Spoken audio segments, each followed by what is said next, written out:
গল্পের সওদাগর চ্যানেলে আপনাদের সবাইকে স্বাগত। আজকে আমরা শুনব মোপাসার ছোট গল্প ছোট মদের পিপা। এপ্রিভ্যালির বাসিন্দা সরাইখানার মালিক জুলি চিকট তার ছোট গাড়িখানা নিয়ে মাতা ম্যাকগয়েলের খামার বাড়ির সামনে থামল। সে প্রায় 40 বছরের বয়সের মোটা লোক। তার মুখখানা রক্তিম, খুব পাকা ক্রেতা হিসাবে সবার কাছে তার পরিচয়। ফটকের খুঁটির সঙ্গে তার ঘোড়া বেঁধে রেখে সে ভিতরে প্রবেশ করল। ওই বৃদ্ধার জমির পাশে তারও কিছু জমি আছে। অনেকদিন ধরে বৃদ্ধাটার জমিটার উপর তার বিশেষ লোভ। বহুবার ওইটিকে কিনবার চেষ্টা করে সে ব্যর্থ হয়েছে। সর্বদা বৃদ্ধা জমিটি হস্তান্তর করতে অস্বীকার করেছে। বৃদ্ধা শুধু বলতো, এখানে আমার জন্ম হয়েছে আর এখানেই আমার মরবার ইচ্ছা। সে গিয়ে দেখল খামার বাড়ির দরজায় বসে বৃদ্ধা আলুর খোসা ছাড়াচ্ছে। প্রায় 72 বছরের ওই বৃদ্ধা অতি শীর্ণ, কুঞ্চিত ও বলিরেখাবৃত। বলতে গেলে প্রায় বিশুষ্ক, যদিও সে যথেষ্ট বেঁকে গেছে। তবু ছোট মেয়ের মতো তখনও কর্মঠ ও অক্লান্ত।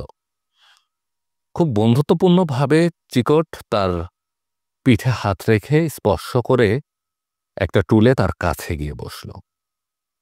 কেমন আছেন মাতা? আপনাকে দেখি সবসময় চমৎকার হাসি খুশি ভাব, দেখে আমার খুব ভালো লাগে। না, বলবার মতো তেমন কোনো অসুবিধা আমার নেই। তোমায় ধন্যবাদ। মসিয়ে চিকট, তুমি কেমন আছো? ধন্যবাদ, বেশ ভালোই আছি। তবে মাঝে মাঝে ওই বাতের ব্যথা, তাছাড়া আমার কোনো কষ্ট নেই। তা তো বেশ ভালোই। তারপর বৃদ্ধা আর কোনো কথা বলে না। চিকট চেয়ে চেয়ে দেখে বৃদ্ধার কাজ। গলদা চিংড়ির ঠ্যাঙের মতো তার বাঁকানো কিট ভরা আঙ্গুল দিয়ে আংটার মতো করে একটা কলসির ভিতর থেকে এক একটা করে আলু তুলে নিয়ে খুব তাড়াতাড়ি সে খোসা ছাড়াচ্ছে। অন্য হাতে তার একখানা পুরাতন ছুরি। সেখানা দিয়েই লম্বা লম্বা আলুর খোসা তুলে সবটা ছাড়ানো হয়ে গেলে জলের মধ্যে ফেলে দিচ্ছে। 3টা সাহসী মুরগি একের পর এক তার কোলের পর লাফিয়ে উঠে এক টুকরা খোসা মুখে নিয়ে ছুটে পালিয়ে যত দূরে পারে চলে যায়। চিকটের বিব্রত ও উদ্বিগ্ন বোধ হতে লাগল। তার জিভের আগায় কোনো কথা আসছে, কিন্তু বলবার ভরসা হচ্ছে না। তাড়াতাড়ি সে বলে ফেলল, আমি বলছিলাম কি মাতা ম্যাকগলয়ের। বলো, কি বলতে চাও? আপনি কি কোনো মতে আপনার খামার আমার কাছে বিক্রি করবেন না? নিশ্চয় না। এ বিষয়ে তুমি তোমার মন স্থির করে ফেলতে পারো। আমি যা বলেছি এই আমার শেষ কথা। আমার কাছে তার উল্লেখ করো না। তা বেশ, তবে আমি বলছিলাম কি এমন কোনো ব্যবস্থা করা যায় যাতে আমাদের দুজনের পক্ষে লাভজনক হয়। তা কি? এই তো বুঝতে পারছেন, ওটা আমার কাছে আপনি বিক্রি করবেন, আবার আপনার কাছেও তা থেকে যাবে। বোধহয় আমার কথা বুঝতে পারছেন না। খুব ভালো কথা, আমি যা বলতে চাচ্ছি আপনি শুনে যান। তখন বৃদ্ধা আলুর খোসা ছাড়ানো বন্ধ করে খুব মনোযোগ দিয়ে তার ঘন ভ্রু দুটি উঁচু করে সরাইওয়ালার কথা শুনতে থাকে। সে বলতে থাকে, আমার কথা আপনাকে বুঝিয়ে বলি। প্রতি মাসে আপনাকে আমি 150 ফ্রা দেব। আশা করি আপনি আমার কথা বুঝতে পারছেন। প্রতি মাসে আমি আপনাকে 30 ক্রাউন দিয়ে যাব। অতীতে 5 ফ্রা মুদ্রাকে স্থানীয়ভাবে ক্রাউন বলা হতো। তাতে আপনার জীবনযাত্রার সামান্যতম পরিবর্তনও করতে হবে না, বিন্দুমাত্র বদলাতে হবে না। এখন যেমন আছে আপনার ঘরবাড়ি ঠিক তেমনই থাকবে। আমার জন্য কোনো অসুবিধা আপনার হবে না, আমার কাছে ঋণীও আপনি থাকবেন না। আপনার কাজ হবে কেবল আমার টাকাগুলি নেওয়া। এই ব্যবস্থা আপনার মন মতো হবে তো? সে বৃদ্ধার দিকে খোশ মেজাজে, বলা যায় সদাশয়ভাবে তাকিয়ে রইল। অবিশ্বাসের দৃষ্টি নিয়ে বৃদ্ধা তার দিকে দেখে। তার সন্দেহ হয় তাকে বোধহয় কোনো ফাঁকে ফেলার বুদ্ধি হচ্ছে, তাই সে বলল, আমার কথা তো বলতে গেলে তা তো শুনে ভালোই মনে হচ্ছে, কিন্তু তাতে খামারটা তো তুমি পাচ্ছ না। সে বলল, সেজন্য কিছু ভাববেন না। যতদিন আপনি বেঁচে থাকেন ততদিন আপনি এখানে থাকবেন। এটা আপনারই বাড়ি থাকবে। কেবল আপনার মৃত্যুর পরে তা আমার কাছে হস্তান্তরিত হবে। এই মর্মে একজন উকিলের সামনে এটা দলিলে আপনাকে সই করতে হবে। আপনার ছেলে মেয়ে কিছু নেই। আছে কিছু ভাইপো আর ভাইজি। তাদের ব্যাপারে তো আপনার কোনো মাথা ব্যথা নেই। এতে আপনি রাজি আছেন তো? সবকিছু যাবজ্জীবন আপনার কাছে থাকবে। আর মাসে মাসে ৩০ ক্রাউন আমি দিয়ে যাব। আপনার দিক দেখতে গেলে এটা আপনার জন্য নিখুঁত লাভ। বৃদ্ধা বিস্মিত হল। তার যেন অস্বস্তি বোধ হতে লাগল, কিন্তু তৎসত্ত্বেও রাজি হবার জন্য অনেকটা প্রলুব্ধ হয়ে সে জবাব দিল, তাতে যে আমি রাজি হব না সে কথা আমি বলছি না, তবে সেই সম্পর্কে আমাকে ভাবতে হবে। সপ্তাহখানেকের মধ্যে তুমি আর একবারে এসো, তখন এই বিষয়ে আমরা আবার আলাপ করব। তোমাকে আমার স্পষ্ট জবাব দেব। কোনো রাজা যেন একটা সাম্রাজ্য জয় করে ফেলেছে তেমন খুশি হয়ে নিকট চলে এলো।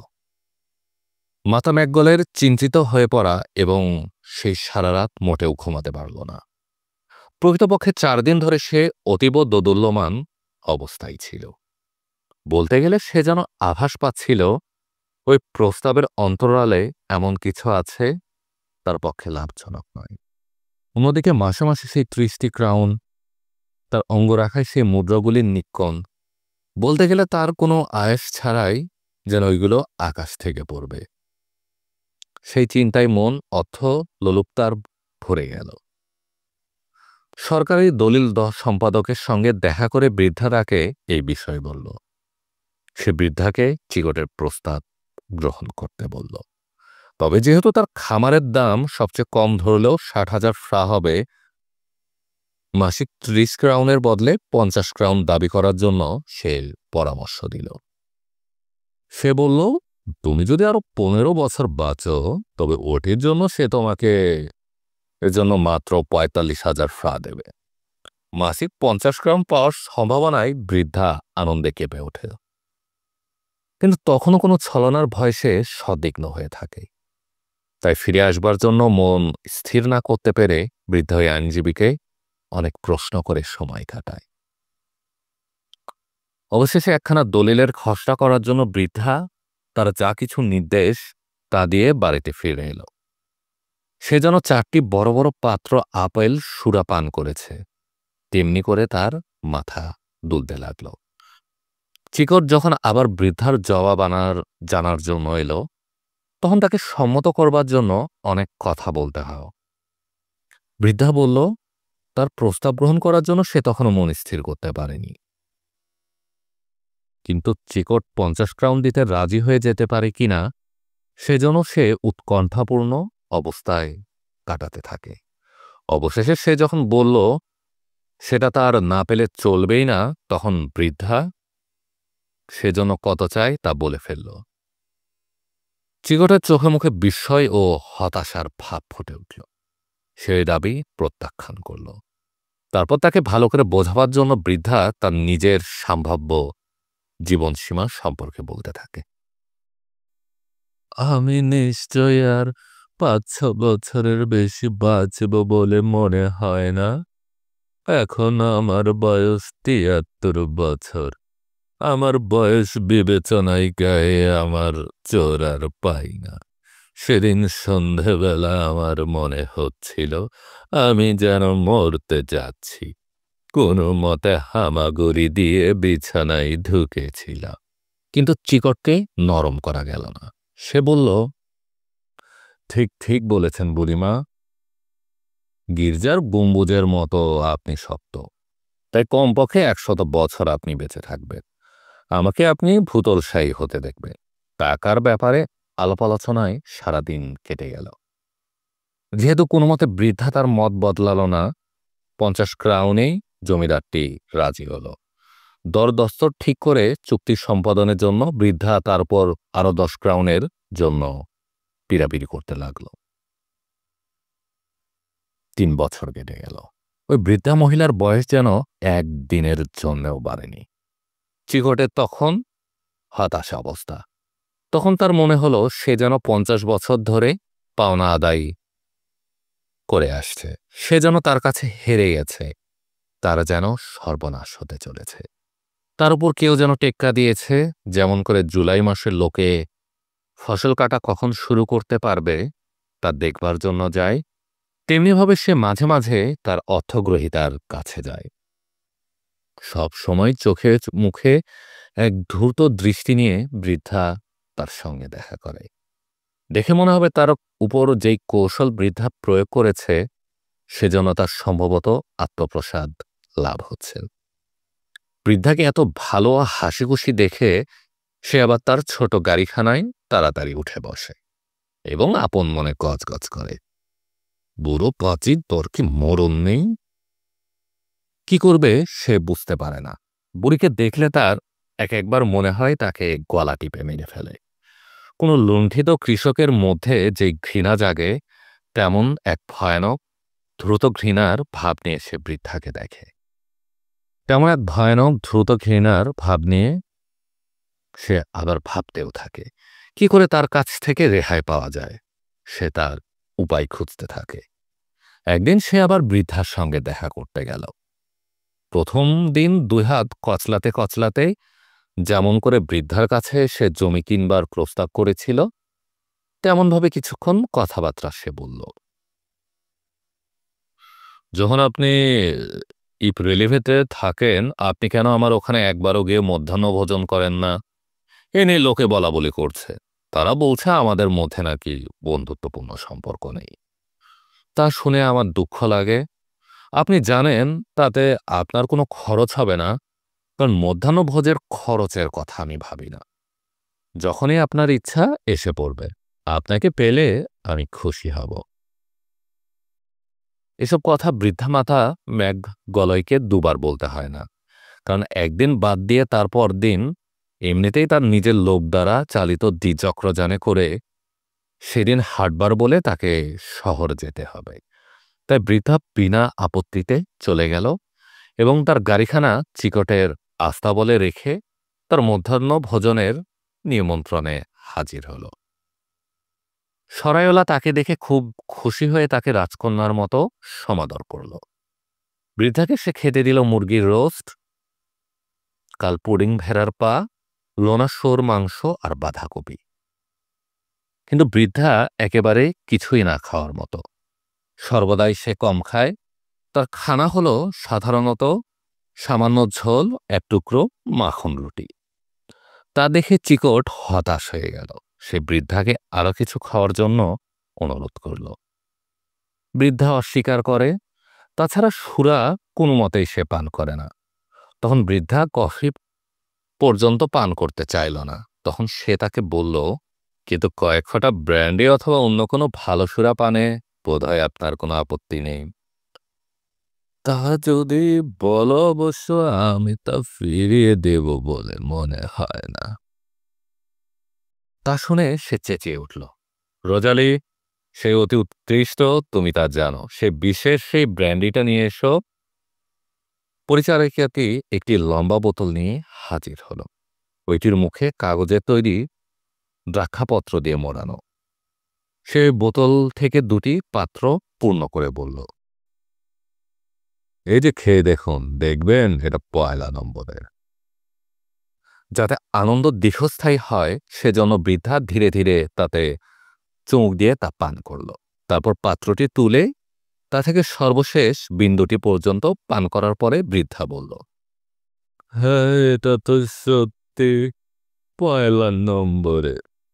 বৃদ্ধার মুখের কথা শেষ হতে না হতেই চিকট তার সামনে আর এক পাত্র পূর্ণ করে রাখল। বৃদ্ধার ইচ্ছা ছিল আপত্তি করে, কিন্তু তখন অনেক দেরি হয়ে। পাত্রটিও প্রথমটির মতো সে খুব ধীরে ধীরে পান করে ফেলল। তারপর সে 3য় পাত্র নেবার জন্য বৃদ্ধাকে অনুরোধ করল। বৃদ্ধা আপত্তি করলেও সে জোর করল এই বলে, জানেন এটা ঠিক দুধের মতো কোমল, আমি 10 বার পাত্র খেয়ে ফেলতে পারি, তাতে কোনো খারাপ কিছু আমার হয় না। ঠিক চিনির মতো তা গলা দিয়ে পার হয়ে যায়, পরে কখনো মাথা ধরে না। মনে হয় জিভে লাগতেই তা বাষ্প হয়ে উবে যায়। যত কিছু আপনি পান করবেন তার মধ্যে এটা হলো সবচেয়ে পুষ্টিকর। বৃদ্ধা তা তুলে নিল, কারণ তা পান করার আগ্রহেই তখন তার হয়েছিল, কিন্তু আধা পাত্র তার পড়ে রইল। তখন উদারতার অতিশয্যে চিকট বলল, দেখুন, এটার স্বাদ এত বেশি যখন আপনার পছন্দ হয়েছে, আমি আপনাকে এটার একটা ছোট পিপাই দিয়ে দিব। লোকে দেখুক আপনার সঙ্গে আমার বন্ধুত্ব কত নিবিড়। তারপর বৃদ্ধা যা পান করেছে তার ফলে কিছুটা অভিভূত ভাব নিয়ে সেখান থেকে বিদায় নিল। সরাইওয়ালা পরদিন তার ছোট গাড়িখানায় চড়ে বৃদ্ধার বাড়ির প্রাঙ্গণে গিয়ে দেখে তা থেকে লোহার পাতের বের দেওয়া একটা ছোট পিপা বের করল। ওইটির মধ্যে যে আগের মতো অতি সুস্বাদু বস্তু আছে তা বিশ্বাস করবার জন্য সে বৃদ্ধাকে তা খেয়ে দেখার জন্য পিড়াপিড়ি করতে থাকে। তারপর তারা দুজনেই প্রত্যেকে আরো 3 পাত্র পান করার পর ফিরে যাবার পূর্বে সে বলল, দেখুন, এটা যদি শেষ হয়ে যায় আরও আছে, আপনি লজ্জা করবেন না, কারণ তাতে আমি কিছু মনে করব না। এটা যত তাড়াতাড়ি আপনি শেষ করবেন আমি তত বেশি সুখী হব। 4 দিন পর সে আবার এলো। বৃদ্ধা তখন দরজার বাইরে বসে তার ছেলের জন্য রুটি কাটছিল।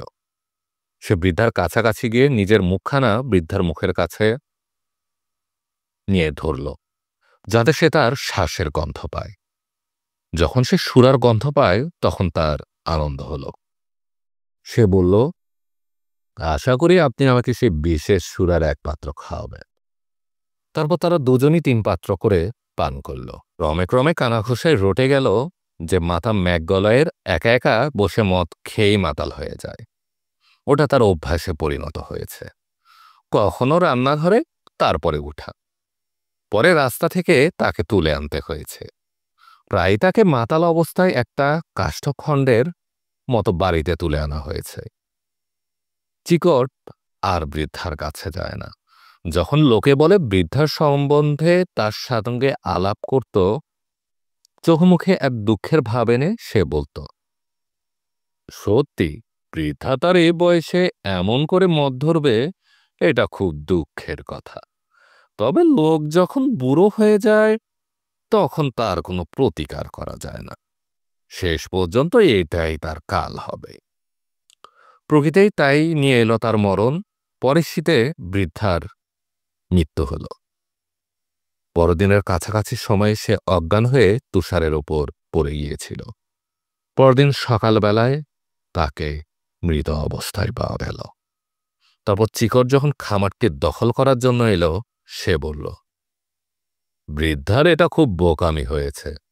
সে যদি মদ না ধরত তাহলে সে আরো 10 বছর বেশ বাঁচতে পারত। আপনারা শুনছিলেন মোপাসার ছোট গল্প ছোট মদের পিপা। এরকম আরো গল্প উপন্যাস শুনতে চাইলে আমাদের গল্পের সওদাগর চ্যানেলের সাথে থাকুন।